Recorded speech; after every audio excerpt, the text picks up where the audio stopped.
गिरते रुपए को संभालने के लिए आरबीआई ने एक नया सिस्टम बनाया है। अभी पार्टनर कंट्री के साथ इंटरनेशनल ट्रेड पेमेंट सेटलमेंट रुपए में किया जा सकेगा। इसके लिए आरबीआई ने एक मैकेनिज्म बना दिया है। डिटेल लेते हैं लक्ष्मण रॉय से और फियो के डीजी अजय सहाय भी हमारे साथ होंगे। पहले चलते हैं लक्ष्मण जी के पास। लक्ष्मण, ये बताइए कि आरबीआई के गिरते रुपए को संभालने के लिए जो कदम उठाया है उसकी बारीकियां क्या है, डिटेल्स क्या है? देखिए, दरअसल इसकी बारीकी ये है कि आरबीआई ने अब ये व्यवस्था की है कि आप एक्सपोर्टर हों तो रुपये में अपना इनवॉइस दे सकते हैं, यानी रुपये में आप सामने वाले को अपना भाव बता सकते हैं और उससे सामने वाले से रुपये में भी पेमेंट ले सकते हैं। ऐसे इंपोर्टर हैं तो आप रुपये में पेमेंट ले सकते हैं, सामने वाला भी आपका रुपया स्वीकार कर लेगा। अब आप पूछेंगे कि ऐसा होगा क्यों? क्योंकि जब हम इंपोर्ट करते हैं या फिर एक्सपोर्ट करते हैं दूसरे देश में रुपया तो चलता नहीं है, तो इसके लिए रिजर्व बैंक ने एक विशेष व्यवस्था की है।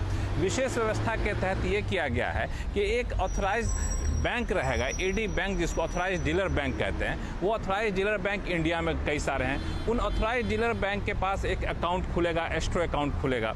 मान लिया जाए हम कोई सामान इंपोर्ट करना चाहते हैं तो इंपोर्ट करने के लिए हमें $1 लाख देना है, तो हमने $1 लाख के बराबर का रुपया उस एस्ट्रो अकाउंट में डाल दिया। अब सामने वाला जो है वो उसका पेमेंट लेना चाहता है तो वो एस्ट्रो अकाउंट जो है सो उससे उसको पैसा दिया जाएगा।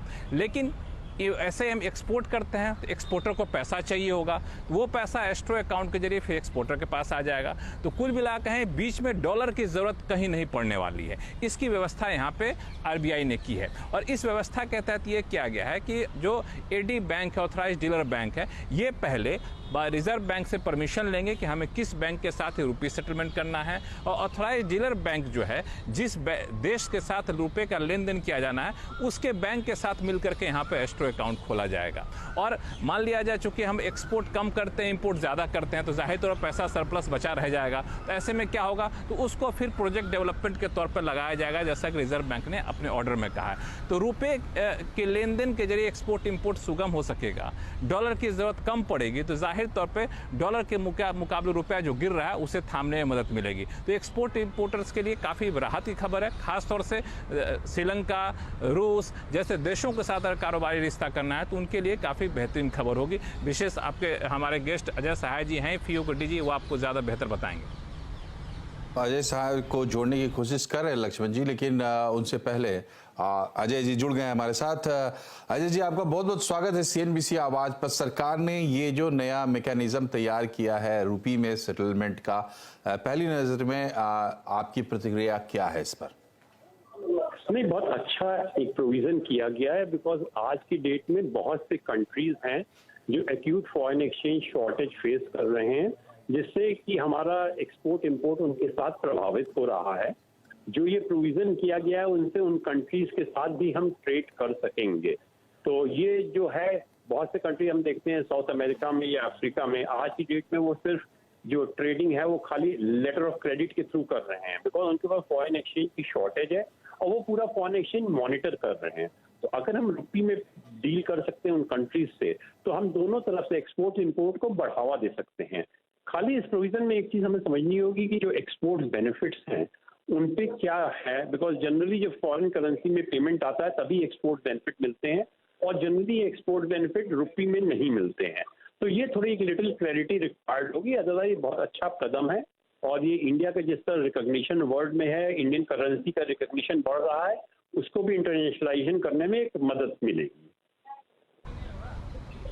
अजय सहाय जी, मैं लक्ष्मण बोल रहा हूँ। जो रिजर्व बैंक की तरफ से नोटिफिकेशन दिया गया है वहाँ पे साफ तौर से कहा गया है कि इस एस्ट्रो अकाउंट के जरिए, जिसके जरिए पैसे का लेन देन किया जाएगा, उसके जरिए आपको लेटर ऑफ क्रेडिट की सुविधा मिलेगी, एक्सपोर्ट एडवांस ऑथराइजेशन की सुविधा मिलेगी। तो ये सारी सुविधाएं मिलने के बाद आपको लगता है कि नई व्यवस्था वाकई एक्सपोर्टर्स के लिए रामबाण साबित होगा ऐसे समय में जब रसिया, श्रीलंका जैसे देशों में एक अलग तरह का संकट है? नहीं, बिल्कुल, जिस तरह के एनेबलिंग प्रोविजन किया है ये समय की पुकार थी और आरबीआई ने बहुत अच्छा कदम लिया है, जिससे हमें अपना एक्सपोर्ट, जो कि हम देख रहे हैं चैलेंजेस हो रहे हैं, डिमांड में कॉन्ट्रैक्शन आ रहा है, उस समय में ऐसे कंट्रीज में जहां पे फॉरेन एक्सचेंज की शॉर्टेज है, इंडिया को अपना एक्सपोर्ट बढ़ाने में मदद मिलेगी, अपना इंपोर्ट बढ़ाने में भी मदद मिलेगी। तो बायलैटरल ट्रेड के लिए एक बहुत अच्छा कदम होगा। और जैसे मैंने बोला है कि ये रुपी का जो रिकॉग्निशन भी है एज ए इंटरनेशनल करेंसी, उसको बनने में भी मदद मिलेगा। आज हम देखते हैं बहुत से कंट्री अपनी करेंसी को इंटरनेशनलाइज करना चाहते हैं, तो इस तरह के कदम से अगर हम 10, 12, 15 कंट्रीज के साथ अपना रुपी का ट्रेडिंग कर सकते हैं, तो रुपी के इंटरनेशनलाइजेशन की तरफ भी एक बहुत मतलब ये पॉजिटिव कदम होगा। एक सवाल अजय साय जी ये उठता है कि इस पूरे कोशिश का मकसद ये है कि गिरते रुपयों को संभाला जाए डॉलर के मुकाबले, इसमें मददगार साबित होगा ये कदम? देखिए, ऐसा है कि गिरते रुपए को संभालने के लिए तो मेरे को नहीं लगता, बिकॉज जिस तरह के रुपए का जो चल रहा है वो डिमांड सप्लाई का, और जब हम ट्रेडिंग रुपी में करेंगे तो एक तरह से डिमांड और सप्लाई दोनों को हम टच नहीं करते हैं, बिकॉज जो भी इंपोर्ट होगा वो रुपी में होगा, एक्सपोर्ट रुपी में होगा। अगर उन कंट्रीज के साथ हम ये ट्रेडिंग अरेंजमेंट करते हैं जिनसे हमारा मेजर इंपोर्ट हो रहा है जो कि फॉरेन करेंसी में है, तो जरूर रुपी को जो गिर रहा है वो गिरने में थोड़ा कम आएगा। लेकिन जनरली स्पीकिंग इस चीज को हम इस तरह से नहीं देखते हैं अनलेस हम उन कंट्रीज के साथ एक अरेंजमेंट करें जहां से फॉर एग्जांपल अगर हम मिडिल ईस्ट कंट्रीज के साथ करते हैं या ऑयल इंपोर्टिंग कंट्रीज के साथ करते हैं, तो शायद हमारी जो डिमांड डॉलर की वो कम हो जाए, और डिमांड की डॉलर कम होती है तो जो रुपया जिस तरह डेप्रिशिएट हो रहा है वो शायद कुछ कम डेप्रिशिएट करेगा। लेकिन ये हमें देखना चाहिए कि जो रुपी डेप्रिशिएशन को देखने आज की डेट में बहुत सी करेंसीज हैं जो डॉलर के अगेंस्ट डेप्रिशिएट कर रही है, और अगर हम एक साल के परिप्रेक्ष्य में देखें तो रुपये उतना डेप्रिशिएट नहीं किया जितना बहुत सी हमारी कॉम्पिटिंग करेंसीज डेप्रिशिएट की है। बहुत बहुत शुक्रिया आपका अजय जी हमसे जुड़ने के